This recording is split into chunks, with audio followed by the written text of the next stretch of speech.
On Thanksgiving, my parents raised their glasses and said, "We are thankful for our children, except Rachel. She remains the family disgrace." The turkey knife hadn't even touched the bird when the room went still. My daughter's hand slipped into mine under the table, and I felt her tiny fingers tremble. You don't forget humiliation like that, not when it comes from the people who should love you unconditionally. Before I tell you how the rest of that night unfolded, and the secret that silenced the entire room, let me know where you're watching from in the comments. And if this story hits close to home, please subscribe, because what happened next turned shame into a turning point I never imagined. My name is Rachel Moore. I'm 29, and I've always been my parents' disappointment. My brother Adam, the banker, is their pride. My sister Lauren, with her perfect suburban family, is their joy. Me? I'm the single mother who made the wrong choices. For years, I let their whispers wash over me, telling myself that if I stayed quiet, maybe things would soften. This year, my mother called and promised, "Come, Rachel. It'll be different. Grace should spend the holiday with her cousins." Against my better judgment, I believed her. Grace, only 6, had been talking for weeks about Grandma's pumpkin pie. I couldn't bring myself to crush her excitement. So we arrived early, Grace in her little navy dress, me balancing the pie we baked together. From the start, it was clear where we stood. Seats at the very end of the table, as far from the head as possible. Toasts flew around. Adam's promotion, Lauren's charity event, even the kids' soccer trophies. And then came my parents' words. Except Rachel. She's the family disgrace. The silver clinked. My daughter's eyes searched mine, confused. "Why didn't they say our names, Mommy?" I smiled through the sting in my chest and tucked her hair behind her ear. Because what I did next would finally prove, once and for all, that their approval was never the measure of our worth. I tried to keep my composure as laughter and conversation returned to the table, as if nothing cruel had been said. My parents sipped their wine, proud of their honesty around me. Forks scraped plates, chairs shifted, and no one spoke up. Not my brother, not my sister, not even the cousins who'd grown up with me. Grace pushed peas around her plate in silence. She was usually chatty, eager to tell stories about her art projects or the new song she learned at school. That night, she shrank into herself, small shoulders rounded, as though she wanted to disappear. The first sting came when the dessert was passed. Pumpkin pie slices went to Adam's kids first, then Lauren's. Grace raised her hand politely, whispering, "Can I have a piece too?" My mother slid the plate away with a tight smile. She's already excitable enough. Better not to give her sugar this late. Grace's cheeks reddened. I bit down on my tongue.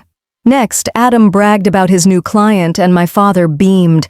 Lauren pulled out photos of her son holding a soccer trophy, and the table erupted in applause. I tried to add something light. Grace had her drawing displayed at school last week, but Lauren interrupted, waving her phone.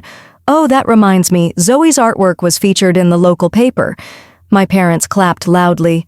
Grace looked at me with wide eyes, silently asking why no one cared.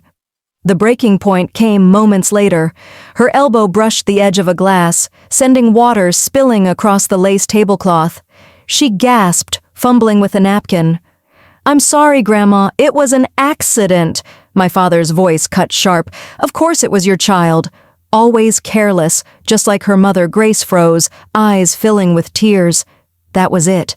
The line crossed, the wound too deep.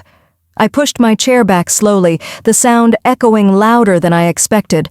My hands no longer trembled. I placed a steady arm around my daughter's shoulders and stood. "Enough." My voice carried over the clatter. "You may call me a disgrace, but you will not speak to my child like that." The room stilled.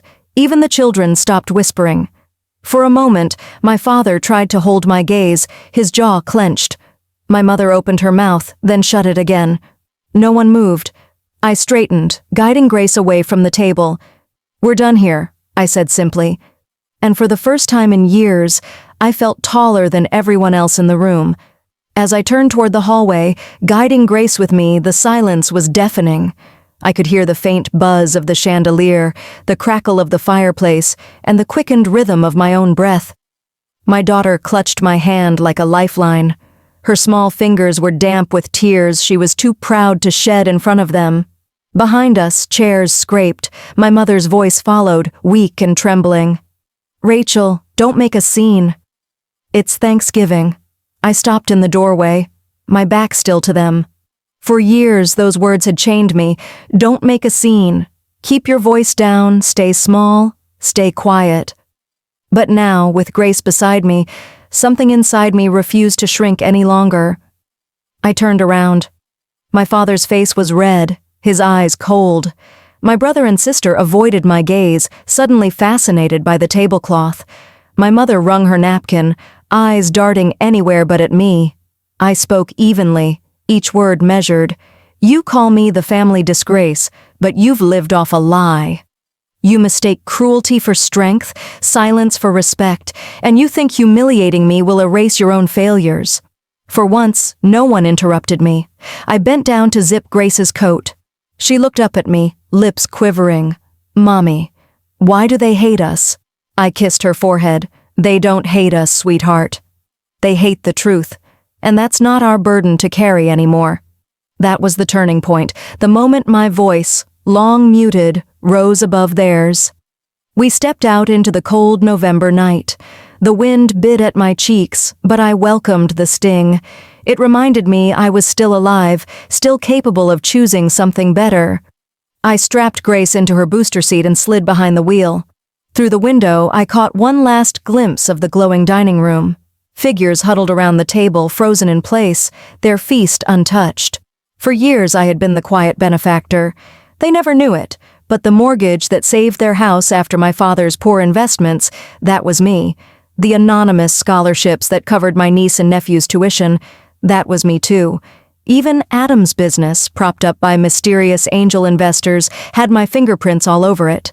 I had thought my silence was noble, that if I kept them afloat, maybe they'd eventually see me for more than the girl who disappointed them. But sitting in the car, watching Grace wipe her eyes, I realized silence had bought nothing but their contempt. I started the engine. The tires crunched over the gravel driveway as I pulled away, leaving behind the house I had secretly kept standing for 3 years. At home, our small rental felt both cramped and comforting. I tucked Grace into bed, smoothing her curls against the pillow. She whispered, "Do we have to go back, Mommy?" "No," I said firmly. "Never again if they can't treat us with love." She sighed with relief and drifted into sleep. I stood at the doorway, watching her chest rise and fall, and felt something stir inside me, a strange mix of grief and freedom. I poured myself a glass of water and sat at the kitchen table, staring at the bills I had sorted earlier that week. For years, I had juggled everything alone, raising Grace, managing a growing business I told no one about, keeping up the illusion of a simple tech support job. It had been easier to stay invisible than to risk their jealousy or manipulation, but now, invisibility felt like another kind of cage. I opened my laptop. My company's dashboard glowed across the screen. Numbers, contracts, names of employees who trusted me as their CEO. 50 people relied on me for their livelihoods, yet my own parents believed I answered phones for a living. I typed a quick message to my executive assistant. "We need to move forward with the Miami office. Also, terminate the shell corporations. No more anonymous payments. Effective immediately." Her reply came within minutes. "Are you sure?" It will expose everything. I sat in silence, thinking of Grace's small voice at the table, her eyes filled with confusion and hurt. My fingers hovered before I typed back, "Yes. No more secrets. It's time." The next morning, sunlight poured through the blinds. Grace padded into the kitchen in her pajamas, clutching her stuffed rabbit. "What's going to happen now?" she asked sleepily. I crouched to meet her eyes. "We're going to start fresh, somewhere they can't hurt us anymore." Her lips curved into a cautious smile. "Like an adventure?" "Exactly," I said, pulling her into a hug. "A new adventure, just you and me." For the first time in years, I felt the weight lifting. The disgrace they had thrown on me no longer stuck. In its place was something stronger, resolve, because the truth was, they had never deserved the power to define me. And soon, they were about to find out who I really was. The first week after Thanksgiving felt strangely quiet. I worked during the day, tucked Grace into bed at night, and waited for the storm I knew was coming. I had pulled the plug. No more anonymous mortgage payments, no more school tuition for my sister's kids, no more silent investments propping up my brother's shaky business. For the first time in years, my money was mine, redirected into a foundation I had dreamed about starting, one that would help single parents build careers in tech. The very life my family mocked me for, I now wanted to share with others. The phone calls began 3 days later. Adam's voice cracked through the line first. Rachel, the investors, they're gone, all of them, at the same time. Do you know what's going on? Did you hear something in the market? I almost laughed. He still believed in coincidences. Maybe it's time you ran your business on real numbers, Adam, not borrowed lifelines. There was a pause. Are you saying you knew? I'm saying, I replied evenly, that nothing lasts forever when it's built on denial. He didn't press further. Next came Lauren. She didn't bother with pleasantries. Aiden and Zoe's scholarships were canceled mid-year. Do you understand what that does to them? Do you know how humiliating it is to tell your kids they can't go back to their school? I closed my eyes, picturing Grace at that Thanksgiving table, clutching my hand while everyone else ignored her. My voice stayed calm. Humiliating? Like telling a 6-year-old she doesn't deserve pumpkin pie? Silence stretched across the line. Finally, she snapped, "This isn't the same thing." "Maybe not," I said, "but consequences have a way of teaching lessons words never could." She hung up. It took almost a week before my parents called. My mother's voice trembled. "Rachel, we received a letter from the bank. They say our mortgage hasn't been paid in months. Your father swears it's an error, but they're threatening foreclosure if we don't catch up." I let her words hang in the air. For years I had carried their secrets, covered their shame, shouldered their debts. Now the truth was pounding on their door, and there was nothing left to shield them. "That sounds difficult," I finally said. "You have to help us," she pleaded. "This is your home too." "No," I whispered, more to myself than to her. "Home is where my daughter is respected." She didn't answer. The call I'd been waiting for came on a Sunday morning. My father. His voice, usually sharp and commanding, was stripped bare. "Rachel," he said without greeting, "something's very wrong." "The bank? Your brother's business? Your sister's children? Everything is collapsing at once. It's like someone is pulling the rug out from under us." I looked across the kitchen table at Grace, who was coloring quietly, her tongue poking out in concentration. For the first time in years, I felt no fear. "Maybe," I said, "the rug was never yours to stand on." He inhaled sharply. "What are you talking about?" I stood, walked to the window, and let the words come. "Every payment, every scholarship, every investor. It was me. I kept you afloat, and you spat in my face for it. You called me trash while living off my money." There was a long silence. Then he whispered, "That's impossible." "You work in tech support." The corner of my mouth lifted. "I own the company you think I work for. 50 employees, multi-million-dollar contracts. The house you're sitting in right now has my name on the payments." His breath caught, and for the first time in my life, I heard fear in his voice. "Why would you hide that?" "Because I wanted you to love me for who I am," I said, "not for what I could give. But you've shown me over and over that your love has a price tag." That was the moment, the break in the glass that couldn't be repaired. He tried once more. "Restart the payments, Rachel." Think of the family. I clenched the phone, my jaw tight. Family doesn't call their child a disgrace and throw her out into the cold. Family doesn't humiliate a granddaughter in front of everyone. If you want to think of family, start by learning what the word means. I ended the call.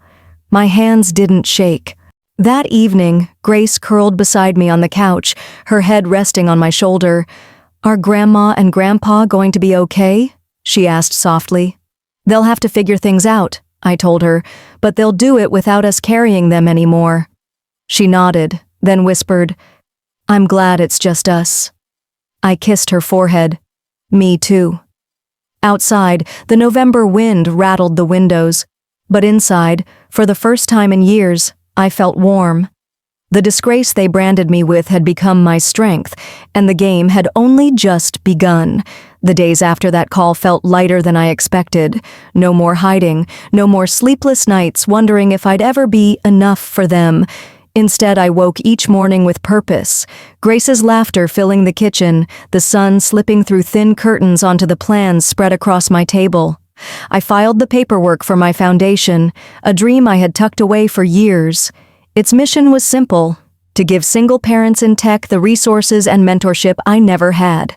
What once was just a vision scribbled in a notebook now carried my name at the top of the charter. At the same time, the cracks in my old family grew wider. Word reached me through neighbors back home. The bank had posted notices on my parents' perfect white Colonial. Adam's business, stripped of silent backing, downsized overnight. And Lauren, once the darling of every charity gala, was suddenly absent from social media, her kids withdrawn from their prestigious school. For years, I would have rushed to their rescue. But now, I reminded myself of the look on Grace's face at that Thanksgiving table, her small voice asking why her name had been skipped. That memory anchored me. One evening, while Grace and I unpacked art supplies in our new apartment, my phone lit up again. It was my mother. Against my better judgment, I answered. Her voice was softer than I remembered. "Rachel, we need you. We can't keep up. Your father's different now. Please, can't we find a way to fix this?" I closed my eyes, letting her words settle. Then I answered carefully. "Fixing this doesn't mean restoring your comfort. It means respecting me and my daughter without conditions. Until then, there's nothing to fix." There was a stunned silence before she whispered, "I miss Grace." That admission shook me more than her plea for money. After I hung up, Grace tugged at my sleeve. "Who was that, Mommy?" "Grandma," I said. "She says she misses you." Grace thought for a moment, then dipped her paintbrush into blue. "Maybe she should say it to me."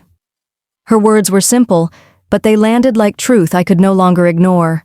If reconciliation was ever going to happen, it had to begin with honesty. Not secrets, not checks written in the shadows. That night, as Grace's paintings dried across our dining table, I realized we had already built something stronger than any mansion or trust fund. We had built a home where love wasn't conditional. And that, finally, was enough. Months passed, and life began to settle into a rhythm I had never known before. Grace thrived in her new school, her drawings pinned proudly to the classroom wall instead of tucked away like an afterthought. At night, we cooked simple dinners, laughed over spilled pasta sauce, and talked about dreams. Hers of becoming an artist, mine of building a foundation that could change lives.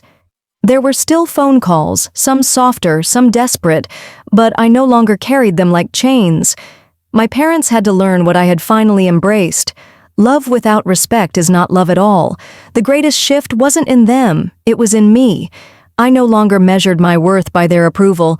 I no longer believed blood alone defined family.